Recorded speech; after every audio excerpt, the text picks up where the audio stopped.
Yes. Hello, everyone, and it's been a long time. I don't even remember when was the last upload. But finally, I have found another reason to shoot a video, and this time I'll be reviewing this book. This this is Why the Poor Don't Kill Us by Manu. Now, this book has been quite popular on the internet, and I think half of the reason why I picked it up was because it was very popular. I don't like to the point that I do not even remember the creator that was trying to push it. I think everyone on the internet really loves this book. Spoiler, I don't. I mean, Manu Joseph is a really good journalist. His work is reputed. The newspapers and magazines that he's worked with, some of the fantastics, most really good magazines in India. But as in terms of the book, what the book does, that it starts with this scene in Gujarat back when there was an earthquake there, and Joseph talks about how in a natural calamity people develop this sense of practicality, pragmatism, that when there are dead bodies upon dead bodies of dead bodies, people do not think about, if this person being burnt is my kin, if this person being torn in half is my kin or not. What they think about is that how do I secure enough evidence so that I'll be able to claim the life insurance of this person, or be able to claim any sort of help that would arrive from the government or this sort of thing. So he said this is the pragmatism that people develop in natural calamities, and he says the sort of humanity sort of dies, people become heartless, and something happens to these people, they become ancient. They go back to their roots. It is very feral something, and then, and I emphasize, he gives an hypothesis, and it is important that we know that this is a hypothesis. He gives a hypothesis, and he says that poor people do not need natural calamities to be like that. He says poor people, by the function of poverty, are already ancient people. They are already this pragmatic, because there is no other way other than to be this very pragmatic. And to me, I think it is very insulting, because poverty and natural calamities are obviously not two same things. But then again, um, natural calamities do not last decades. They are not chronic. They're not calamities that suffered by generationally. So poverty. Joseph also does this thing in this book where he tells that he has been poor, and tries to give himself this air of legitimacy. And then he goes on about how much he hates the Indian middle class and their hypocrisy, and their all ideals are false, and everything and anything. And then he tries to actually give answers to the question why the poor don't kill us. First, he says that the reason poor don't kill us is because India, if you go to the public spaces, they are so bad, they're so ugly, that the average Indian doesn't actually feel like as if they've been left behind. It feels like if you go on the street, they are so dirty, they're so overflowing with gutter fluids, they're so badly painted and maintained, that the average poor Indian feels like this is like home, and the country has not left me behind. They sort of feels home, they don't. Then towards the end of the book, he talks about this concept of austerity, and towards the end of the book is when things get really bizarre. Was the In austerity, he explains this concept about that the poor aren't actually insulted by the fact of rich people having money, but rather how rich people showcase their money. And if a rich person showcases their money in a shallow manner, it becomes a problem for the poor people, and they would actually notice it and would be insulted by it and wouldn't like it.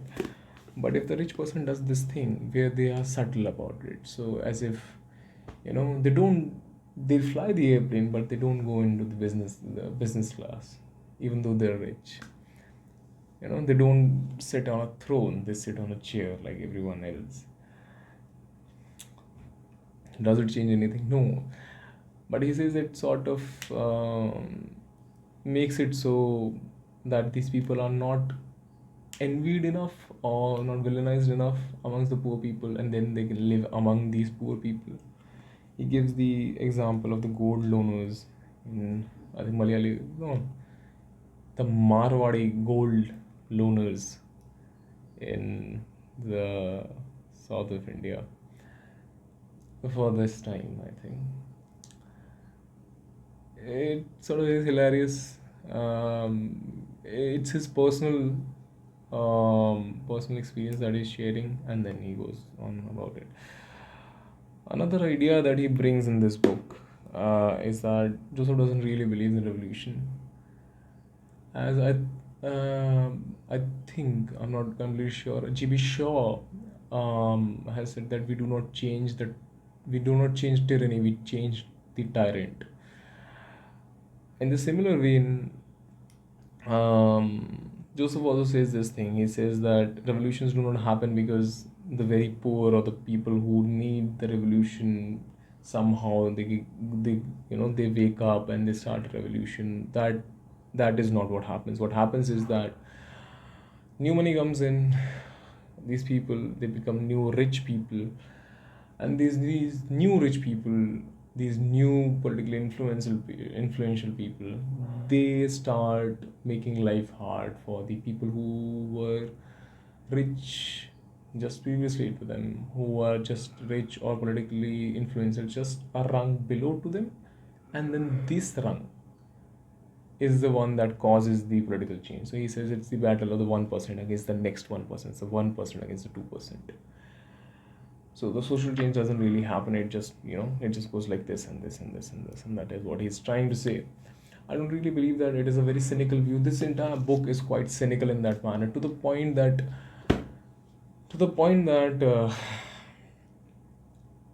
Joseph argues that the poor people, when they vote for political leaders who would not make sense to anyone who is educated, political leaders who ask votes on the basis of castes, religion, who definitely are uh, not allegedly criminals but are actual criminals. When they vote these people in because they have the votes, he says that it is their way to kill us, so that the streets remain as bad as they are, so that it remains for them and not for us. I don't know what to make of it, but I don't really agree with all of these statements. I think this is very cynical of him. Another statement he throws is this line, and he says, I think he says about Elon Musk, and he says Elon Musk was the beloved child of the internet. People were calling him this and that, and then he says this line. He says, as every man that claims to have the same politics as a woman, sooner or later are revealed to be as charlatans. Because he says this about Elon Musk, who at presently is quite the evil man, and everyone would agree that. But it is this thing with Manu Joseph. He sounds very smart because he's very good with language. What is basically implied is that men and women cannot have same politics.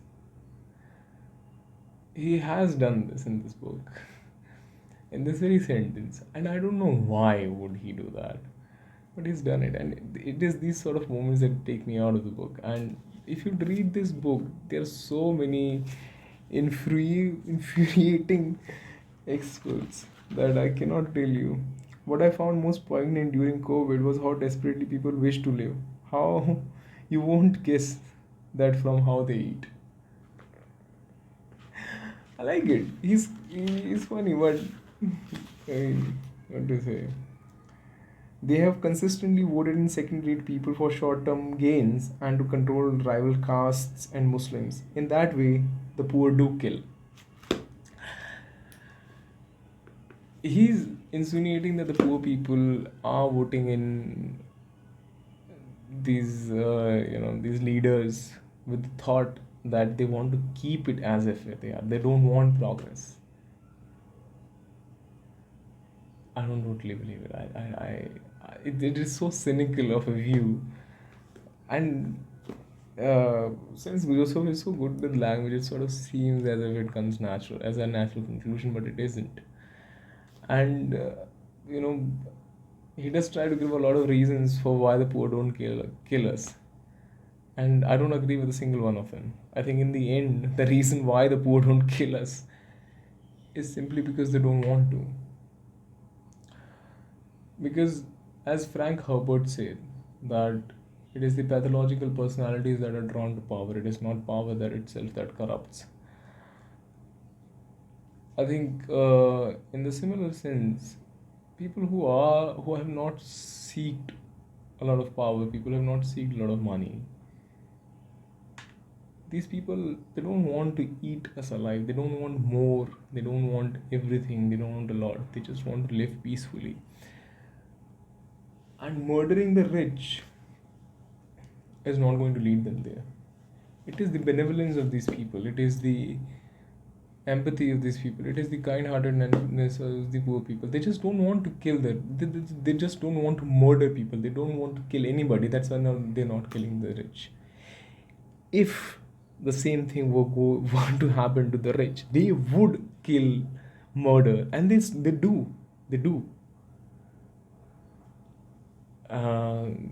So yeah, the poor don't kill us because they don't want to. And if you're trying to buy this book, I would say there's nothing special about it. There's nothing in it that would open your mind or tell you something new. Quite derivative work. And already you must know everything about whatever he's trying to talk about. Instead of buying a 480 rupee book, buy anything that's like a classic. I'd just buy anything that's by GB Shaw. I mean, Man and Superman is a good article. You should try to read that. And like, share, and subscribe. Comment your thoughts down below if you've read this book or whatever you think about this video. For the next video, I think should be out this month. I would like to talk about Dhurandhar 2. Let's see when I get to shoot that. Until then, bye bye. Take care.